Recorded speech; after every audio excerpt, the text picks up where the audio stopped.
everyone. Welcome to our presentation for Students by Students. Today you'll be introduced to Pathways Project interpersonal speaking activities from the student creators themselves. My name is Amber Hoy, and I'm the director of the World Languages Research Center at Boise State, and I'm also one of the co-directors of the Pathways Project. If you're unfamiliar with the Pathways Project, we have a collection of over 700 interpersonal speaking activities for a variety of languages and levels. You can find our website by going to boisestate.edu/pathways project. And all the materials are classroom ready, revisable, and remixable, meaning that you can jump in and use the activities next week if you'd like with your students, or you can make changes very easily. I wanted to show you how you might want to use the Pathways Project materials. So we have the 5 R's of OER. And I wanted to share with you that you can retain, reuse, revise, remix, and hopefully redistribute the materials back with the larger community here in Idaho and the Pacific Northwest. So retain means that you can download a copy of the activity and just keep it on your computer. It is yours to have forever. Reuse means you can use the content with your students. And the last 3 are the ones that I think are most exciting. So all of our materials are editable and you can make changes or modify them. You can remix them, so you can combine several activities together, or you can combine original content you create with some of our activities. And then redistribute means that you are free to share them back. And we really hope that if you like our activities, you'll consider doing that. In the rest of the presentation, we have some students from the Pathways Project who are going to show you some sample activities. This coming May, or potentially early April, we will have French, German, and Spanish press books available for download and for use live on the webpage. And the press books are going to be really great because there'll be a full collection of activities that you can go in just for your language. You'll be able to search the books. You'll be able to find all the materials and download them. And if you sign up for our newsletter, which I will show you here, you can scan the QR code or visit this link here. We will let you know when the books are released. So again, sometime in the late spring, so probably early May is what we're thinking. We will have French, German, and Spanish available. And then by the end of this year, we hope to have American Sign Language, Arabic, Japanese, and Korean. So very exciting. We have also a lot of exciting things coming your way with the Pathways Post this year. We're going to give you workshops, announcements. We're going to send you tips and tricks. So make sure you get in on our newsletter. And we are also going to be having a free all-day virtual workshop at the beginning of August. And we would love to have you there. So if you subscribe to our newsletter, you'll get all the information for that. And if you have any questions, our email address is here. But with that, I'm going to let the students take it away, and I hope that you enjoy this presentation. If you're watching this on YouTube, I will also link down in the comments box where each language starts, so you can jump specifically to the languages that you're interested in. Have a great day, and I hope you enjoy the conference. Hello, everyone. My name is Sara Bakari. My major is linguistics, and I'm minoring in visual art. I'm in the charge of creating and facilitating the Arabic labs in the World Language Resource Center. I also work as OER editor. Creating activities on my own for Arabic language labs was so much fun. We were focusing on engaging students with simple vocabulary they can use in their everyday life and being confident speaking the language, as well as highlighting on some of the Middle Eastern culture. One of my favorite activities I have done so far was this activity, the weather.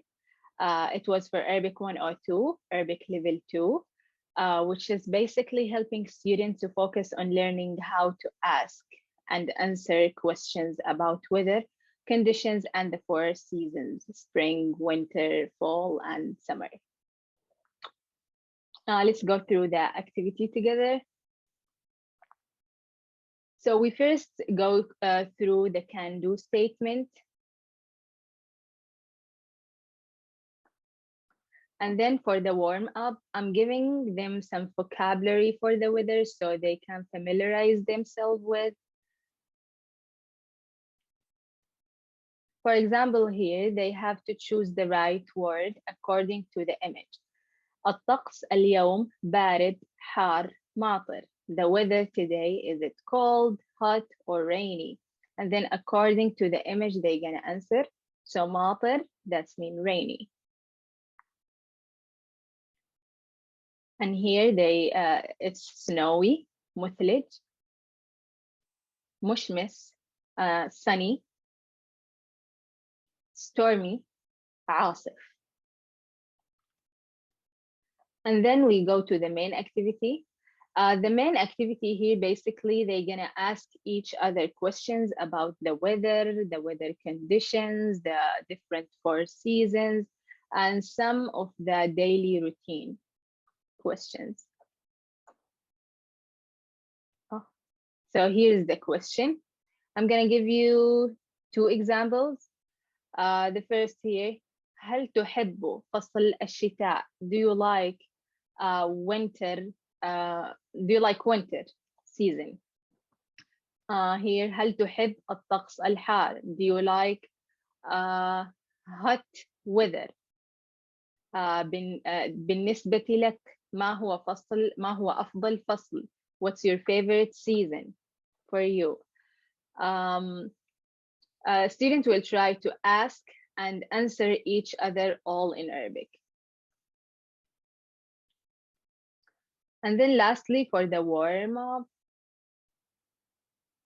the wrap-up, I give them here a weather, a screenshot from the weather app on my iPhone.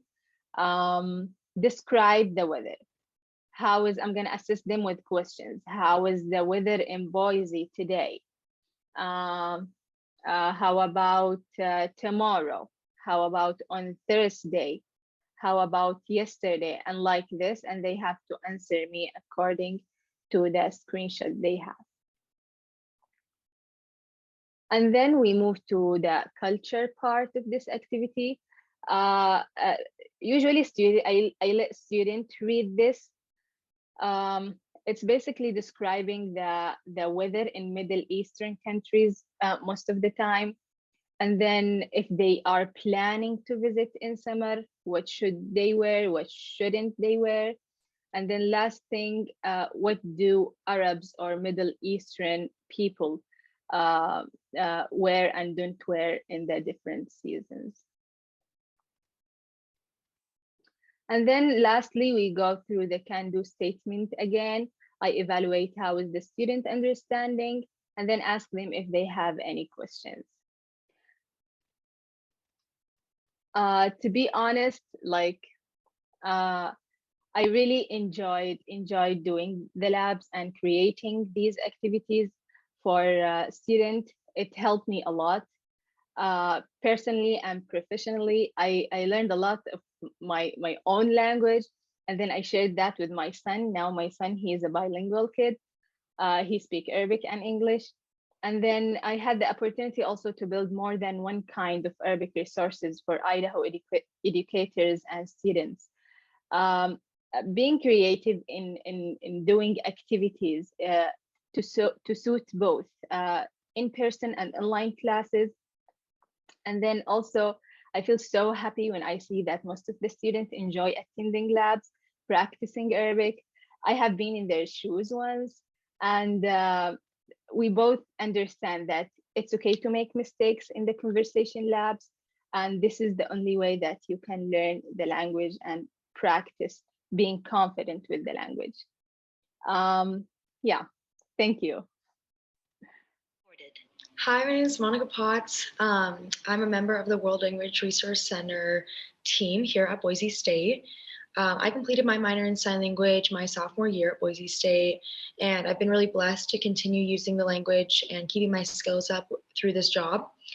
I'm currently working just remotely while abroad this semester, studying in Florence, Italy.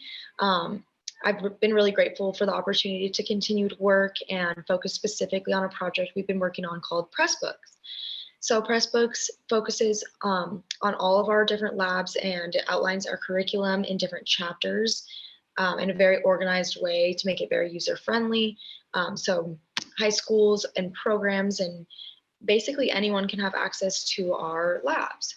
So I'm going to go ahead and share my screen and show you an example of one of our labs. Let's see. Okay. So this is one of my favorite labs. It's a fourth year lab, and it's also a little higher level.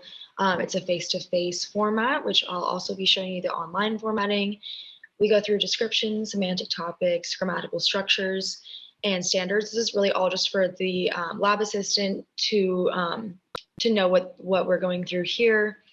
And then can-do statements we share with our students usually. So that way we have a target on what we're going to be focusing on for that lab. Materials needed, again, for the lab assistant to prepare. And then the warm-up has the specific materials for the warm-up. Higher levels, we always start with 5 minutes of open-ended conversation to practice free sign language discussion. We have our mics off, voices off, the entirety of the lab, whether that's face-to-face or online. And then this is a facilitated activity where we learn about pro-tactile ASL and how deaf and blind people communicate, which is really interesting for students to learn. And then the main activity materials. And then there's a bunch of different activities listed in this specific lab. So we just suggest you pick 2 to 3. Spelling bee, a game, and then the Helen Keller activity is one of my favorites. It's where students actually close their eyes and sign into each other's hands. Here we have like written instruction and instruction in gloss or in ASL grammar. And then we have wrap-up discussion. So we kind of reflect on everything that we just went over. And then this is an additional resource for some of our labs include specific to fingerspelling practice. And then we go into deaf culture to reiterate pro-tactile ASL and what we just learned about how deaf-blind people communicate. Then lab assistant notes, end of lab, and reiterating the can-do statements. And then for our online version, it's essentially the exact same thing with a few differences, like the warm-up, we have a breakout room instead of in person for specific to online. And then the main activity isn't as engaging physically because we can't engage physically on an online format.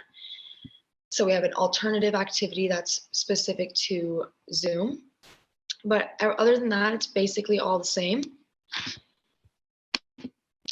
Yeah, so that's pretty much it, an entire outline of Pressbooks and what we've been working on. So yeah, I'm really excited for more people to learn sign language and for the stigma against deaf people to reduce.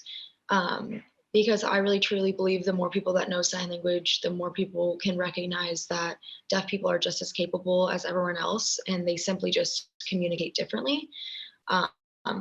And they're in no way disabled or incapable. Hello everyone, my name is Riley Weisler and I'm a senior majoring in global studies with a French minor. And today I'm going to be walking you through how to use one of the worksheets that I've created specifically for French Level 1 Activity 2 in our Boise State French Pressbook. This activity has to do with greetings and introductions, and a lot of the material for the worksheet directly corresponds to the conversation activity that's found here. So to access the worksheets, you'll go down to materials needed, where here you'll see 2 separate lists. This first worksheet right here in this first list, if you click on it, it will take you to a PDF version of the worksheet. This PDF is uneditable and you'll just print it off from here. If there are portions of the worksheet that you want to customize or maybe change to fit your classroom better, what you'll do is you'll go to the second portion of the materials needed section. And this bottom link right here that says worksheet will take you to a Canva template. As long as you have a free Canva account, you should be able to download this template. It'll take you to the screen, you hit use template. And from there, you can adjust or customize any aspect of the worksheet that you want, maybe change the font, add more color, add different pictures, whatever you want that'll make the worksheet fit your classroom best. So from those two templates, what I'm going to be moving into is each section of the worksheet, kind of how you would use it in conjunction with the conversation activity. So these worksheets were created with the goal of giving something that students could follow along with as they're working through the conversation aspects of the activity, and potentially gives instructors some sort of material that would hold the students accountable as they're going through the conversation activity. So to begin, just like the conversation portion of the activities, we start with can-do statements and then move into the warm-up. So here at the top, you'll see the can-do statements. They'll be the exact same in the conversation activity, and then you'll move into the warm-up here. The warm-up in this instance for this worksheet directly correlates to the warm-up in the conversation portion of the activity, essentially as they reorder the statements either individually or with a partner. The worksheet just gives them a place where they can physically write down and record the order of the phrases that they discussed while they were going through it in the conversation portion. And then on the right-hand side, there's some blank spaces for notes. The notes section for different worksheets will look different, and if this portion doesn't work for you, you can always change it in the template. But I included a blank space just in case students want to take some personalized notes to help them remember things. Moving to the second page of the worksheet, you'll see the main activity here, and then also a reflection portion. So the main activity, the goal for these students when they're going through it is to be able to correctly identify formality and then also time of day depending on certain greetings.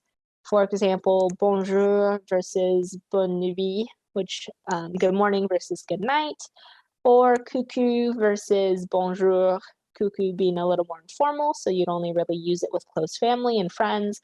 Bonjour being the standard, way more formal than coucou, and recognizing that you would probably use it more with like professors, important people in society, things like that. So that's what this portion of the activity aims to do. And it correlates with the theme of the whole conversation activity because as they work through it, they'll be able to identify when and where to use some of these greetings and introductions. And then finally, the reflection piece, instead of correlating directly to the warm-up, and what it does is gives the students a short place for them to personally reflect on their own understanding. So they'll write down one thing that they learned and then one question that they still have. And if you're choosing to collect these as an instructor, this can help you gauge the understanding of your class and then move forward from there. Additionally, the can-do statement check-in at the bottom allows students to gauge their own learning and understanding with the goals of the activity. So what they'll do is they'll pick 3 different colors. The first one will indicate that they can do it. The second one will indicate that they can do that certain goal with help. And then the final color will indicate that they can't do it yet. And again, if you're collecting these worksheets, it gives you something to sort of gauge the class's understanding. If you're not collecting these worksheets, this reflection section can help the students if they're going back and looking at their materials for a test. Maybe they'll remember a certain question that they wanted clarification on, and it helps them track their own learning.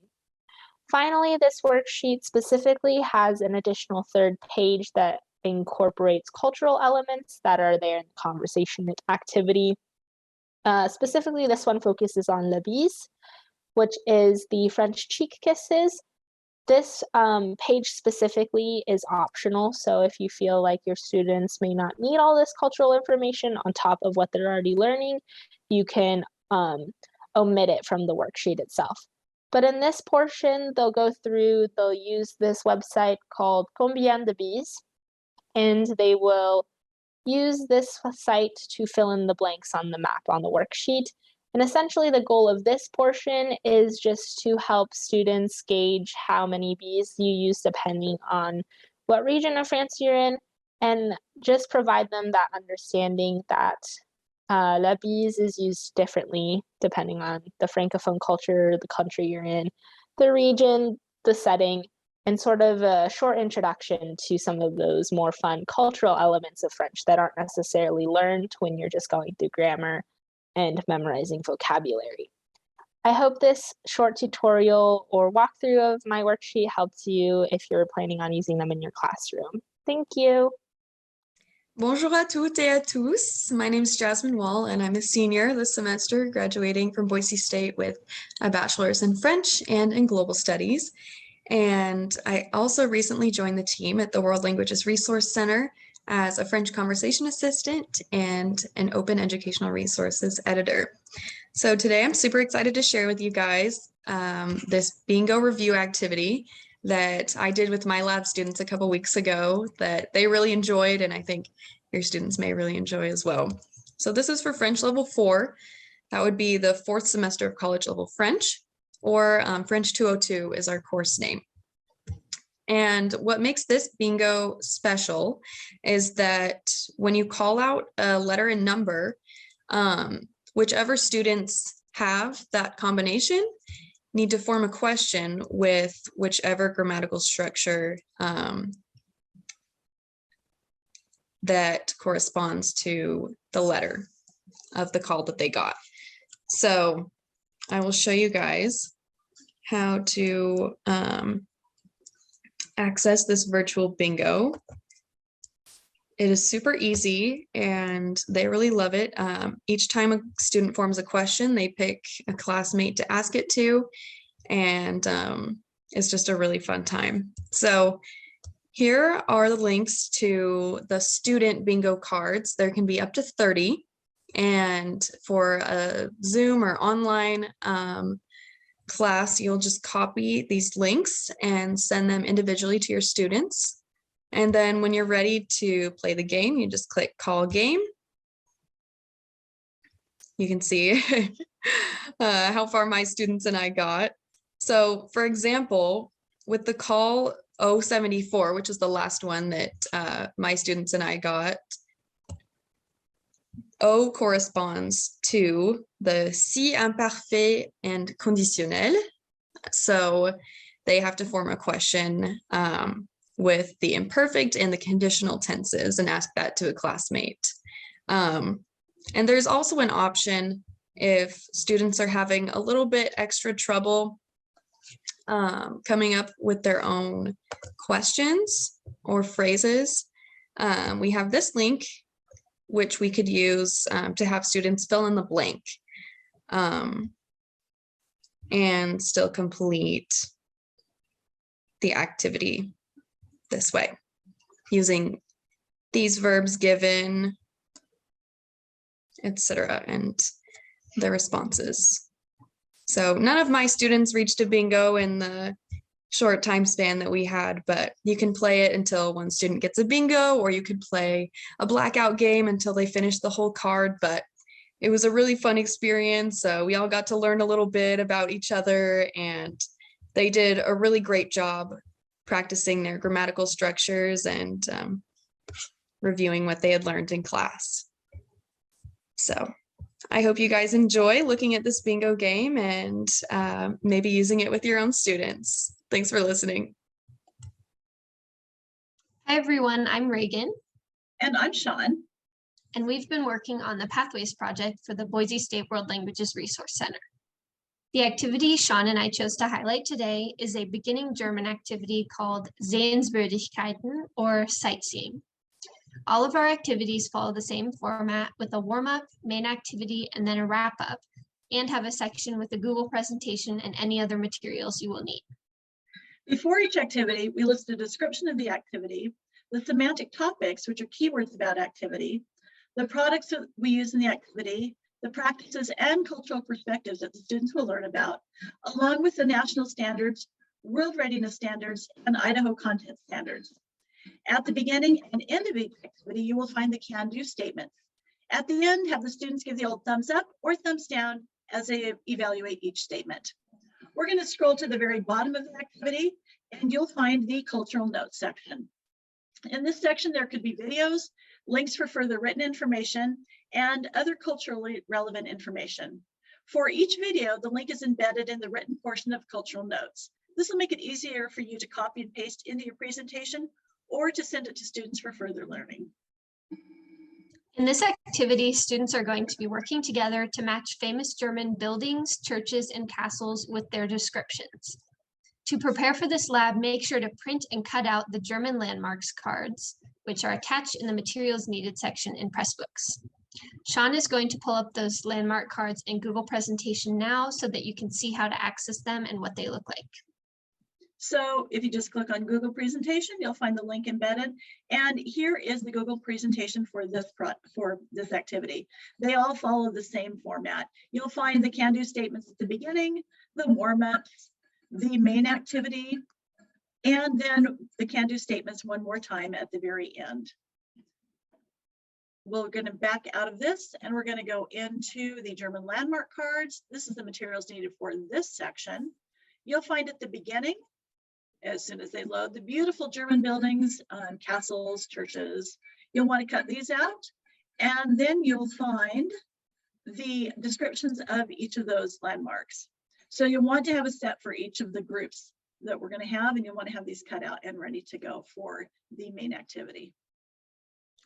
Okay, so for the warm-up in this activity, students are going to start out by discussing famous landmarks in various countries.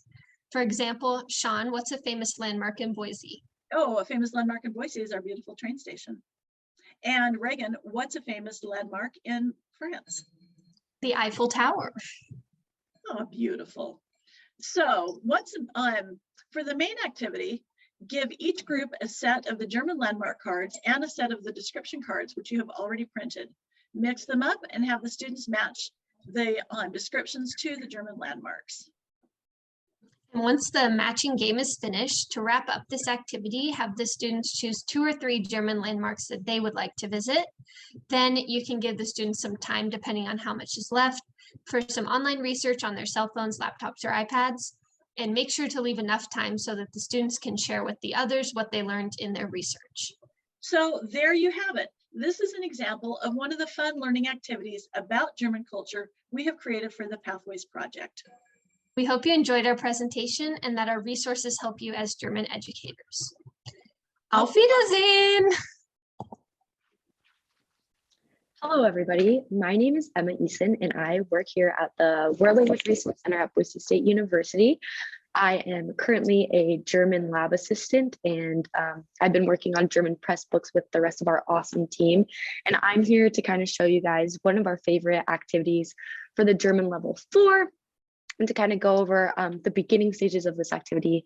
And then Catherine will tell you guys about the main activity in depth. So today we're going to go over tongue twisters. It's a German lab, Zungenbrecher. So I'm kind of going to walk you through our Pathways project and kind of let you see what we're all about.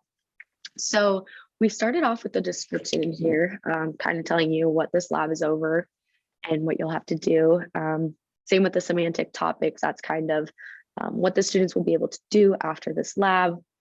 Our products, so tongue twisters in this case, our practices, having fun with the German language through tongue twisters, and then perspectives.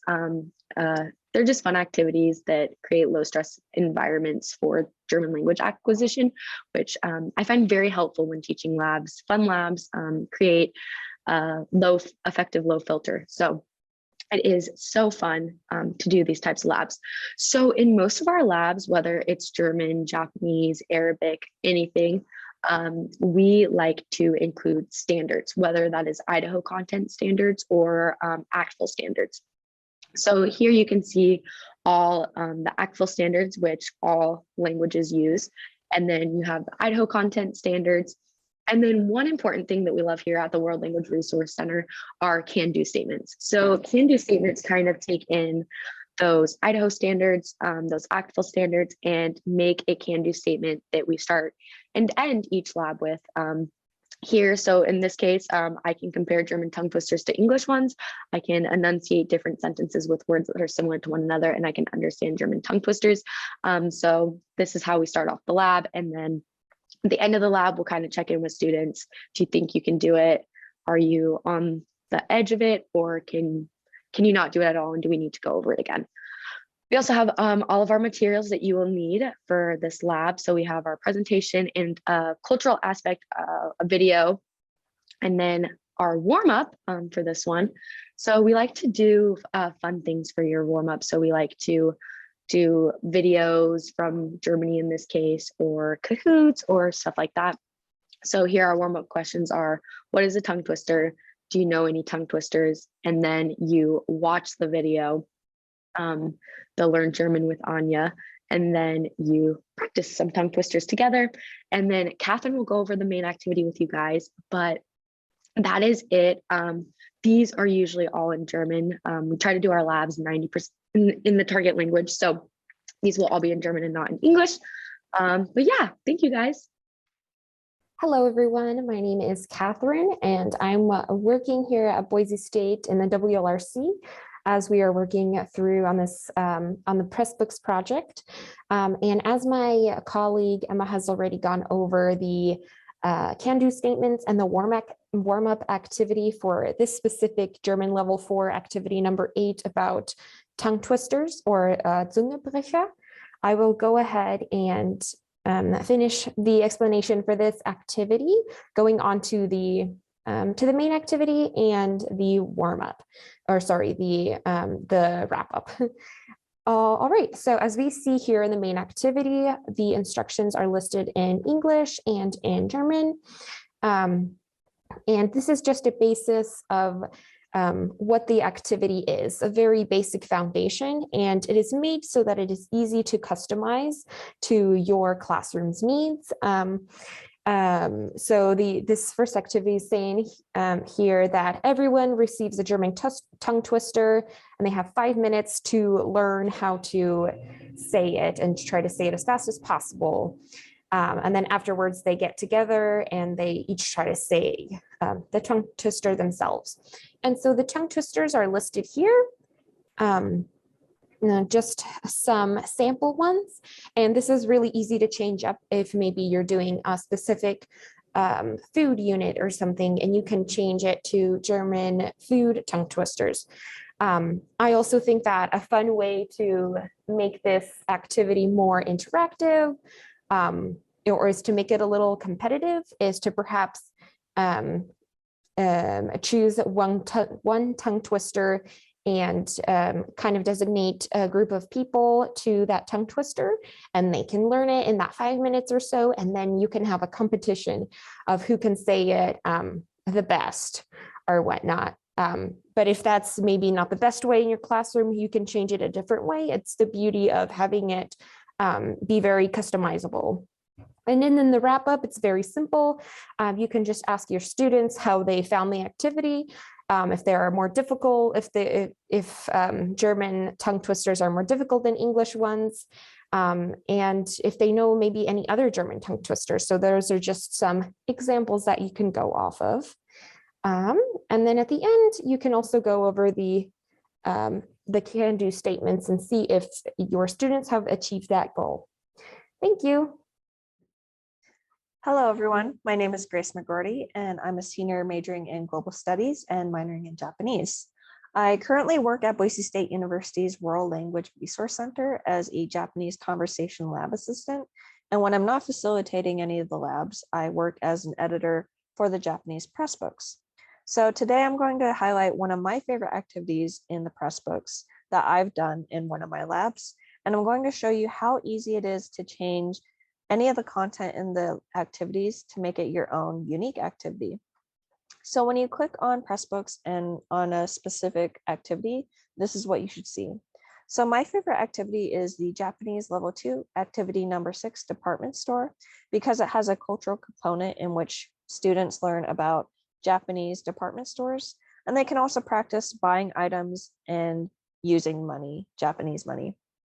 So down here, you will see a short description of the activity and semantic topics, which are the core topics that are covered in this activity. Down here, you can see the can-do statements. For my labs at Boise State University, I like to show students these can-do statements so they understand the content that they should improve on by the end of the activity. And by the end of the lab, I show these can-do statements again and ask them whether or not they feel more confident in these can-do statements. Down here, you will see the materials needed. Most of our activities have a Google slide presentation, and it'll look something like this. The first slide will always have a remixing the slideshow picture. These are the directions in order for you to remake this presentation, and you're able to make changes to it. For example, down here, you can talk about a famous Japanese department store.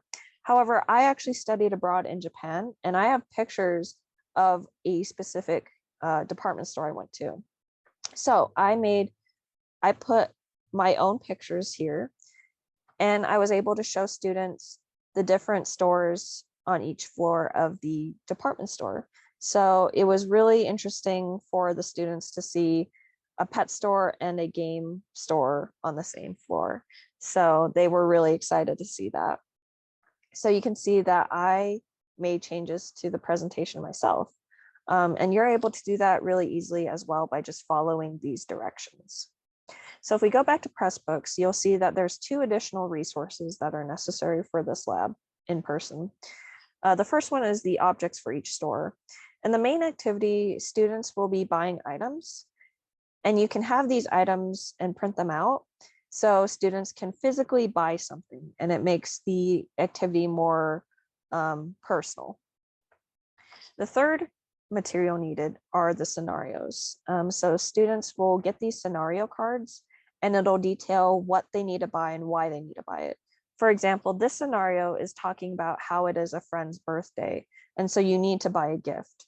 So you will look through these items to figure out what's a good gift to give your friend for their birthday. And so that is how you will use these materials.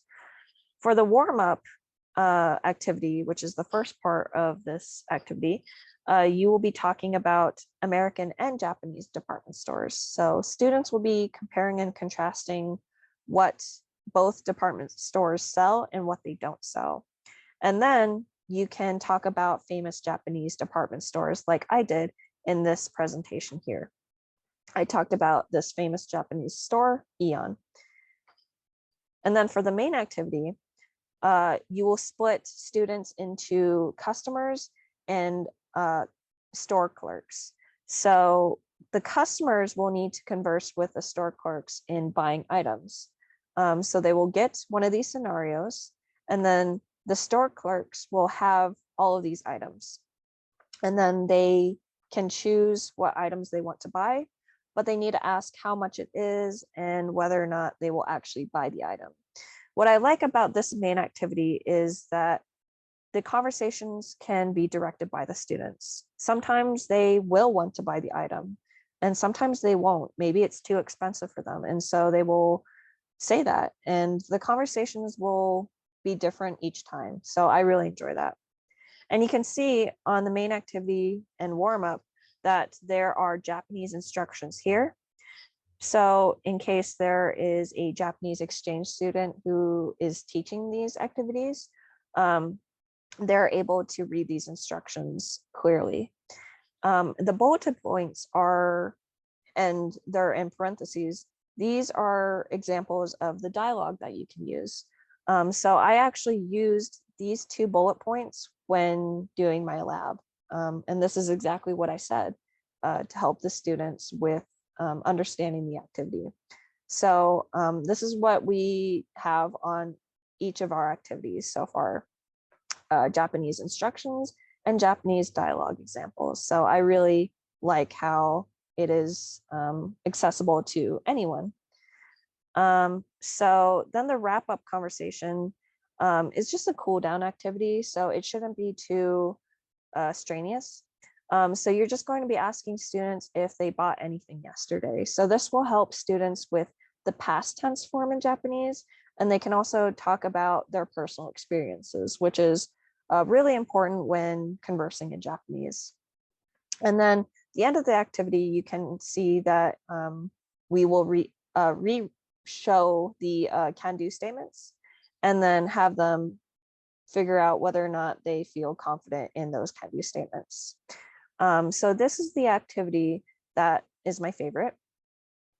And then the way to make this activity your own unique one, I had talked about the remixing the PowerPoint, but down here you can see that you can actually download the template for the Canva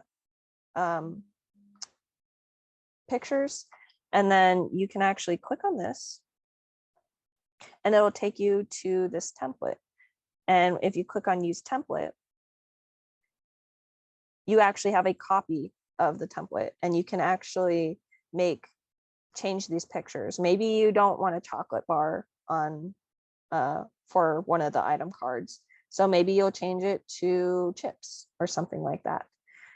So you're definitely able to make this your own unique experience if you so choose. And then you can also rewrite the scenarios. We have one for a friend's birthday. We have one for the first day of school, so you need to get school supplies. And then we also have one for when you're going on a date and it's your anniversary, so you need to get a gift for your significant other. So we have those three scenarios, but readers are able to change that if they'd like and make even more scenarios if they'd like. So this is the activity that we have, and it has all of the different components for helping students with grammar, conversing in Japanese in a practical setting, and it also teaches them about cultural components in Japan. And then you are able to make this activity your own if you'd like. So thank you very much for listening, and I hope you use our activities in the future. Thank you. Hi, my name is Julia Dreyer, and I'm going to show you a little bit of the Spanish lab for level 1, activity 8, called La Subasta. This is for an auction, and this is the online lab, but there's also in-person option for this lab with extra materials. So I'm going to show you around. First, the description for this lab is to expose students to other kinds of currency in Spanish-speaking countries, and also to practice the numbers. That's a huge part of this lab. And then using adjectives to describe items that they can sell and buy as they participate in an auction. So essentially, this lab has students simulate an auction, and they have the opportunity to sell items or experiences, as we'll see in a moment, and also buy them from their classmates.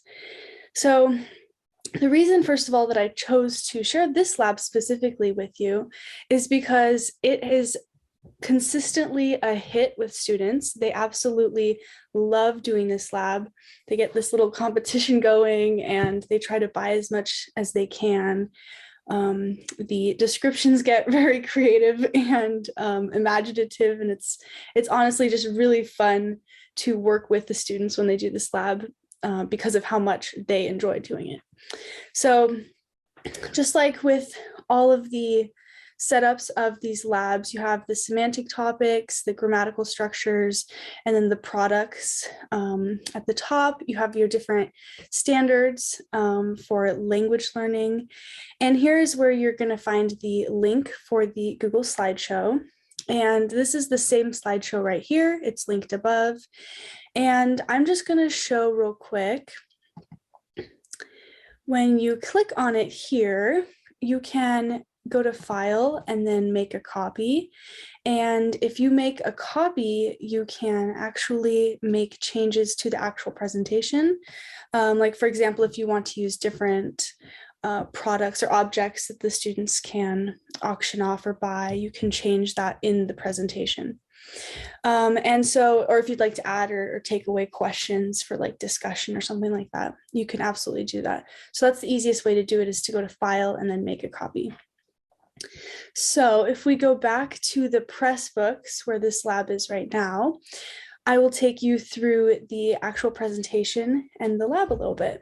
So first, these are the can-do statements. These are kind of like the goals and the check marks to share with students so they know what the lab is going to be about. And for our calentamiento, our warm-up, just kind of talking a little bit about what is an auction, que es una subasta. And there's a couple little key points about auctions in Spanish. And then again, subasta significa auction. And then talking about maybe que significa vender and talking about comprar and vender. So then there are instructions, and the in-person lab looks a little bit different than this, but it's essentially the same instructions. So the activity works like an auction. There are multiple rounds, and you kind of start with items that you're going to sell. And then when other people are going, you buy their items. So this is a really, really fun lab that everybody enjoys doing. I haven't had a single student who doesn't participate in this lab. It's absolutely a hit. So here you have options for different rounds, and here are some of the examples of things that you can auction off. So here's a painting by Salvador Dali. Here's a bottle of water, a hydro flask, a Netflix subscription, llamas, empanadas. So there's just a lot of different, some of them are experiences, some of them are actual objects, and the students have a blast with them. So underneath this kind of preview here of the slideshow, you'll find the warm-up. The materials for the warm-up are always going to be linked. For this one, the example is the Google slideshow because the warm-up is within the slideshow. And then there's going to be always a description here. So this one is talking about introducing the can-do statements, telling them we're going to have an auction, etc. And then the main activity, again, is the auction itself, where the students will auction off and buy other people's objects or experiences. And then for the wrap up, and this is all, again, in the Google Slides, but as the wrap up, there are a few questions about what is the most expensive object in real life? Would you like to go to an auction in real life? Things like that. And this is probably my favorite part of the lab if there's extra time, which sometimes there is, depending on how enthusiastic the students are. Sometimes it can go pretty fast. So I find that with this lab, you can either make it last a long time if you want to, or you can do it as like a short kind of in-between activity. It really depends how you set it up. And again, if you want to edit the slides yourself, that is an option, and it can be really helpful. But these cultural notes are also really great because there are a few links here for different resources that you can use in combination with this lab. So just, for an example, since we're talking about different currencies in Spanish-speaking countries, this website helps you convert US dollars to Mexican pesos. And so things like this will really help give some kind of cultural context to the activity, and you can add that into the activity as you see fit. So yeah, overall, this lab is just absolutely fun. I enjoy teaching it every single time. The students really love doing it. And there are a lot of really great opportunities here to practice numbers, to practice describing experiences. And somehow I feel like the students forget they're learning Spanish and they just have fun with it. So I highly recommend this lab, and I hope you enjoy Pressbooks.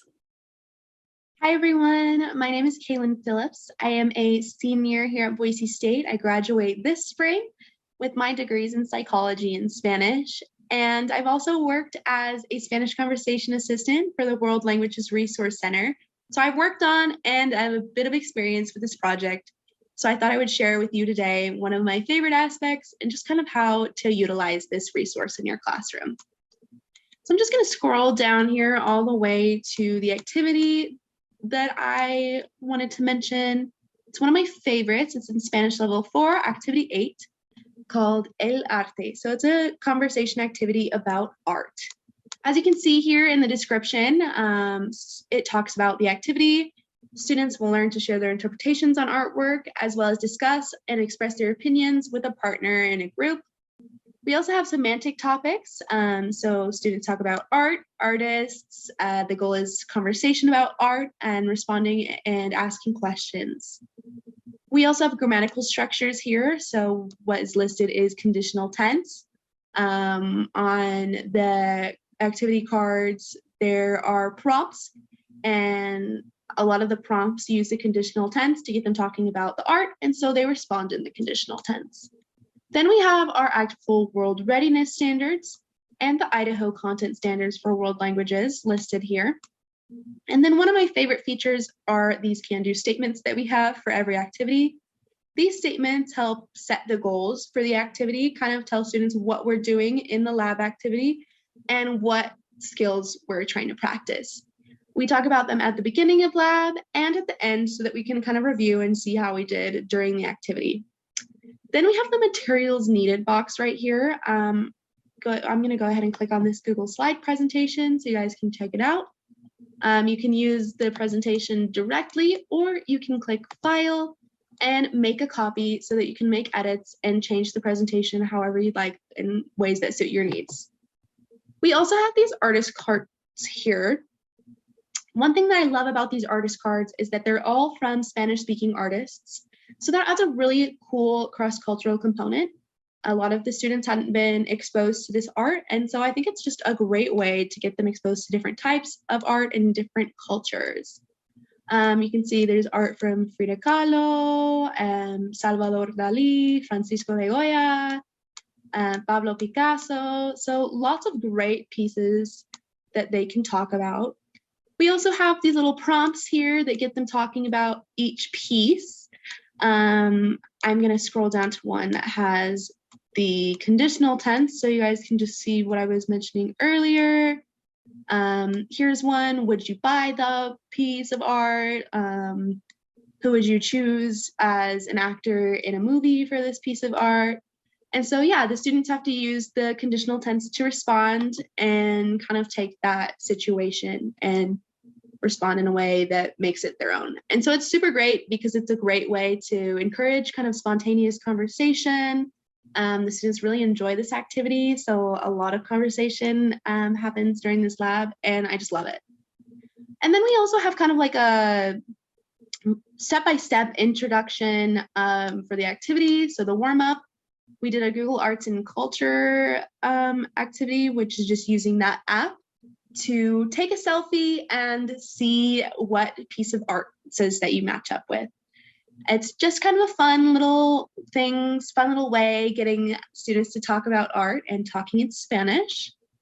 Then we have the main activity, which I kind of talked about already. Students work in pairs or in groups, walking around their room, looking at the different pieces of art and talking about their opinions and responding to those questions that I showed previously.